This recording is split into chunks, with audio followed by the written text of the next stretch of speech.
જય માતાજી, ઉર્મિલા બાબી ગોહિલ।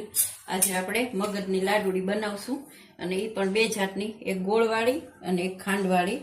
એમાં મેં આ જાડો લોટ 500 લીધો છે મગજનો। આપણે જાડો દળાવે ચણાનો લોટ લીધો છે, આટલું ઘી લીધું છે, એના અડધું લોટનાથી અડધું ઘી છે, અડધો વાટકો ગોળ છે ને અડધો, એટલે એક જ લોટ શેકશું ને એમાંથી બે જાતની બનાવશું। તો આપણે પહેલા ઘી મૂકશું।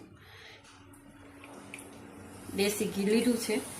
હવે એમાં જે આપણે ઘી ગરમ થઈ જાય એટલે આ 500 લોટ લીધો છે, થોડો કરકરો મગજનો, એ આપણે બધો નાખી દેવાનો અને ધીમા તાપે આપણે એને શેકી દેવાનો।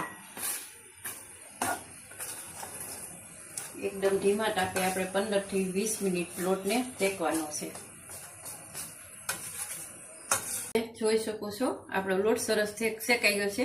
20 થી 22 મિનિટ થઈ ગઈ છે। હવે આપણે એક જ જાતનો બનાવવો હોય તો ગેસ તો અત્યારે હવે બંધ કરી દેવાનો।